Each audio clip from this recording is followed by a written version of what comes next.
Magandang hapon o sa inyong lahat. Napakasaya parate pagka trade fair, expo. It's all about promoting the Philippines, no? The creativity of the Filipinos. And I'm really happy to hear again that Senator Ligarda is behind this project. If you will recall, last year, it was Senator Ligarda who supported the DTI by making sure that we have additional budget, not only for the trade fair, but for the SSF, Shared Service Facility. So kung si Senator Ligarda ay nanonood ngayon, saan man po kayo ngayon, nandoon, maraming salamat. And of course, Senator Ligarda also extended more funds to have a trade fair like this kasi, as you know, si Senator has been an advocate of mga living traditions. Kaya nga meron din siyang advocacy on that group, with that group of living traditions, School of Living Traditions. As well as she wears it. Na-inspire na ako, pati ako ngayon. Nagsuot na din. Kasi nakakahiya pag siya nakaganon, tapos ako hindi nakasuot. No? And she's been really pushing for this. If you go to her office, yung buong kwarto niya at yung display sa walls, yung mga display, talagang galing sa mga iba-ibang lugar ng Pilipinas. At she has also been a proponent working with the DTI. And in fact, she pushed DTI to really go to the IPs, yung indigenous people, communities. Dahil the reality, sabi niya, hindi lahat yan nakakapunta sa dami ng negosyo centers ng DTI. I was bragging before na, marami na po tayo na negosyo center. In fact, ngayon 800 or 900 plus na, 960 something. But at that time, less pa, mga 800 plus. And she was saying na hindi lahat ng nasa indigenous people community ay nakakapunta sa negosyo center. So, sana daw meron tayong strike team na pumupunta. Yung pang ating group of experts and entrepreneur mentors. So that's what we did starting last year. So we were meeting on the budget the year before, last year. So last year we started to do this. So kaya po marami na rin tayong naabot ng mga indigenous people communities, really helping them not only on entrepreneurship and paano gawing mapalakas yung negosyo nila, but really more also on how they can improve their craft, the design, especially the design. While there is the traditional, there has to be a blend also of putting some modern version, no? Modernizing the design. And that's the beauty of creativity. It is a continuing process. It is a process of really continuously innovating on what we produce and ano po ang mga ginagawa ng ating mga community. So those are just some of the programs that we have been doing with the Senator Ligarda. Papasalamat po uli kami. And of course to AD and Marivic, mukhang you're doing a lot of new things here. Thanks for, kasi bagong leader po si AD Marivic sa BDTP. Congratulations to your team. Of course, the ROG, Regional Operations Group, and composed of mga provincial directors, regional directors, our partners also, the NCCA, and the Design Center Philippines, SITEM, all under Asek Crosby, and under Undersecretary Nora Terrado. We're happy to see also here Undersecretary Agnes Joyce Bailen, because DBM, has a very critical role in again supporting all the agencies with the budget, and this is where the budget goes, USEC. And we wish we can do more of this, because this particular activity of presenting the works of our micro SMEs, in particular, these are probably many of these are coming from mga IP communities. It's really the way to beat poverty. Gusto ng ating Pangulo po ma-address ang kahirapan nationwide, lalo na sa countryside, we really have to empower the people there. And the DTI can only do so much by helping them on training, free trainings in negosyo centers, seminars, and then we teach them the product development, we teach them branding, how to brand, packaging, etc. Pag nandun na lahat, papautangin pa natin, pag kailangan, may equipment, shared service facility, na sana supportahan din ng DBM. No? Ito mga shared service facility, ang nagbibigay ng, what you call that, more sustained and low-cost production. Kasi minimechanize niya some parts of the production. And making the products more competitive by lowering the cost. But may produkto na, how do they sell it? Where do they market it? That's why we have trade fairs. And in fact, more than the trade fairs, we even ventured into non-traditional marketing in government. Ibig sabihin, dahil ito po ang funded ng DBM, ng budget and ng Congress, at meron kami mga program na hindi na nabondohan ng masyado, pero sariling sikap, nag-partner kami sa private sector. So what we did, we asked malls like SM, Robinson, Rustans, City Mall, marami pa. We have 58 plus. We asked them, give us free space. At nakisama po sila. Nagbigay ng free space. Bakit? Gusto nilang tulungan ng DTI, gusto nilang tulungan ng mga SME projects natin, gusto nilang tulungan ng ating Pangulo sa pag-alleviate ng poverty sa ating bansa. Una yon. Pangalawa, gusto rin nila, siyempre, crowd drawer din pag meron silang mga SME products in their malls. And ang maganda dito, they are giving us free space, and therefore we pass on that free space to the micro SME with their products. And then we ask the MSMEs, ganito lang ang kondisyon, make your products really innovative, and we'll give you the free space. Ang natipid nila doon, they don't have to pay rentals for mga kiosk. Mga SMEs, yan ang parating problema. Naku, magre-rent pa ako sa mall. Mga maybe 30,000 a month times 12 may advance payment. Or if it's a food product, ako magbibigay pa akong listing fee sa groceries. 3 million to 10 million pesos ang range. Yan ang natitipid nila by having the product, because the objective of like Go Local or Auto Philippine Hub is to make those products available for free. Walang bayaran rental. No? So yan ang savings nila.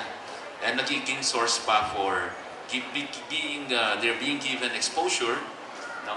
And then ma-discover, and then eventually a buyer will discover them and buy in volume. At yun na yung umpisa ng entrepreneurship journey niya na maramihan na umorder. Then eventually they will have funds to fund their operation.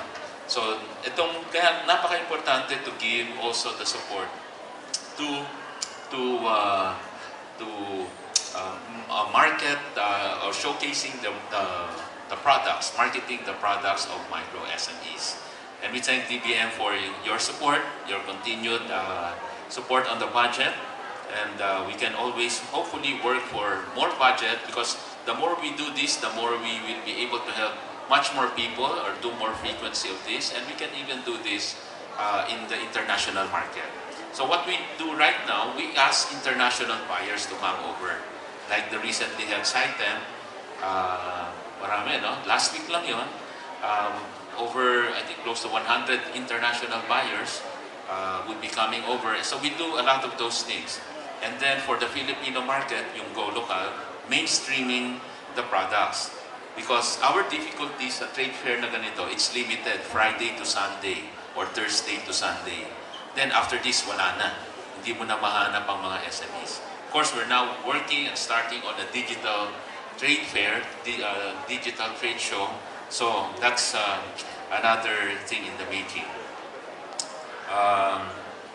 Let me just mention po, aside from what we've discussed earlier, the importance of having these kinds of shows, this shows, trade fairs, really allows us to present the innovation and the creativity of the Filipinos. It is in creativity where we say it commands premium, it commands better prices. And it is in creativity and innovation that we really bring prosperity sa mga kababayan natin, whether ang gumawa niyan ay indigenous people, community, or a regular micro SME, pag nag-creative at naging innovative yung product nila, mas maganda ang presyo at mas malaki ang kita nila. At ito yung gusto ng ating presidente, na yung pinaghanap buhay mo, pinaghirapan mo, meron namang matitira dahil maganda mo na benta. Hindi ka natipid, hindi ka, sabi nga, hindi ka binarat. No? Kasi pag very common yan, tatawaran ka lang yan. Pero pag napakaganda, kahit magkano yan, bibili niyan. Di ba? Ito nga, hindi ko na alam magkano bili ng asawa ko eh. Pero hindi na yata tumawad eh. Pag nagandahan, bumibili na, no? Pero pagka walang design nito, black t-shirt lang, baka tawaran ng 80 pesos. Pero nung nilagyan na ng burda, baka 500 na, no? Or 800. So, yun yung value adding na yun. Yung increase in that value is the one that goes to the community. And that's the reason why ating Pangulo, gusto niya umangat lahat ng buhay ng Pilipino. We have to teach the Filipinos how to be smarter entrepreneurs. In being smarter entrepreneurs, nandyan yung papasok natin yung element ng continuous creativity. Yung iba natatakot mag-share ng design, baka raw kopyahin. But continuous, you always design a new version, or create a new design. Nandyan ang Design Center Philippines, tutulong at tumutulong sa lahat ng mga micro SMEs, sa mga indigenous communities. Ang SITEM will help project them in trade shows. So we want to create really entrepreneurs who will make a difference in their products. They will differentiated products. May kakaiba dahil yung produkto mo bibilin, as we teach in entrepreneurship, bibilin pag may kakaiba. Kung pare-pareho lang, hindi yan bibilin. So, umikot kayo rito, pag may nakita kayong common lang, sige, advisean pa natin. No? But dapat marami dito na turuan na po at napaganda pa ang kanilang mga produkto at nakikita natin may kakaiba, kaya we are expecting na mas mabenta ang kanilang mga produkto. Very important po to develop products that will be differentiating, no? Kakaiba sa iba. I like the word slow fashion, nag-notes ako kanina, and it's all about really keeping the tradition and really putting importance sa mga bagay na talagang part of our culture and building more on that, and making them as well relevant, keeping the heritage but making them also more relevant. So that's the challenge to our design experts. So you've heard in a way the programs that we do, the 7 M's, yung nabanggit natin kanina. So the DTI will be fully supporting all the micro SMEs. Mandato po ng ating Pangulo yan. Kaya po tayo nandito ay para talagang tulungan, umangat ang mga kababayan natin, lalo na dun sa outside Metro Manila, na talagang umangat ang kakayanan nila, the competency. Sabi nga nung, of course, the recent Nobel Peace Prize awardees, mga ekonomista, sabi nila, ang malaking contribution sa growth ng isang bansa ay hindi kapital, hindi pera, education, yung kaalaman ng mga tao. So, I think we're on the right direction. Empowering the communities, teaching them how to fish, rather than giving them fish. No? So, we have nothing against mga dole-out programs ng gobyerno. Pero sa tingin ko, Yusek Bailen, mas maganda yung teaching them how to fish, giving them livelihood. No? So, parang, kasi continuous na yung kanilang money making and taking care of themselves at hindi naaasa sa gobyerno. So, yung seminars, entrepreneurship seminars na binibigay ng DTI, we do that in negosyo centers and in other areas. We'll cover mindset change, mastery of entrepreneurship, andyan yung product dev, financial literacy, marketing, brand development, and mentoring, free mentoring, lahat of free negosyo centers. Tapos bibigyan mo pa ng, yung sinabi natin kanina, machines, equipment, shared service facility, para yung group of entrepreneurs, hindi sila mananahin ng matagal or magluluto ng matagal, may machine na gagawa dun sa mga parts na yun. may time na silang mag-isip, anong magandang packaging natin? So, machines. Bibigyan mo pa ng money, pautang, P3, pondo sa pagbabago, pag-asenso. Gusto ni Presidente, patayin na ang mga 5-6. Hindi yung nagpapautang, kundi yung utang na 5-6 na ang mahal-mahal. No? You borrow 5, you pay 6. So, may pautang na mabilisan, next day meron ka ng pera, parang 5-6. Pero ang interest hindi 5-6. So money, and then mga models of negosyo, tinuturo din, no? Franchising and all that, direct selling, how to bake, etc. together with Testa. And lastly, market access, which is mga programs na ganito. So may market access yung mga produkto. The 7Ms will be our way to reach out to many Filipinos and create a community of smarter entrepreneurs. And with that, hopefully, umangat talaga ang buhay ng maraming Pilipino. Right now, our economy is really booming.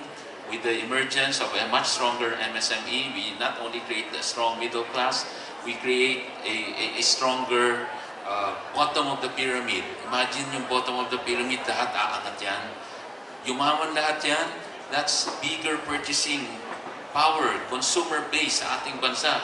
Pag mataas ang consumer base, papasok na naman ang mas maraming investment. Then we build a bigger, much larger manufacturing base. At pag marami ng manufacturing base, maraming ginagawa na dito, lahat ng i-demand yung kakailanganin ng bayan natin, sinusupply na natin. Pababawasan ng import, may surplus pa tayo sa export, pang-export. Yung manufacturing base will supply the local, and yung surplus, i-export natin. Yun ang lasting solution po sa ating trade deficit na ilang dekada na trade deficit pa ng trade deficit. So, kami po tinutulak talaga ang building a much prosperous Philippines because it will also create a larger consumer that will attract investment, that will create a bigger marketing base, that will create a stronger export marketing base, and create a surplus that will allow us to export and reduce imports and solve ang ating trade deficit in the future. So anyway, connect po yan. And ang micro SME, ang malaking base po natin sa ilalim na kailangang maiangat sila. Dahil they're the backbone of the economy. They account for 99.6%, almost 100% of the number of enterprises. 0.4 lang yung malalaki. So we really have to empower the 99.6%. ng ekonomiya. They account for 70% of employment. Kaya talagang palakihin natin yan. Because 35% na ang contribution sa ekonomiya. Kailangan yung 35%. Sa dami nila, they should be contributing at least 50%, hindi 35%, by greater value adding, creativity, at yung diniscuss natin kanina, innovation. So, yan po ang aking maikling message ngayong hapon. Congratulations to all the organizers at mabuhay po ang mga micro SME ng Pilipinas. Thank you. Thank you very much, Secretary Lopez, for your very enlightening and inspiring message.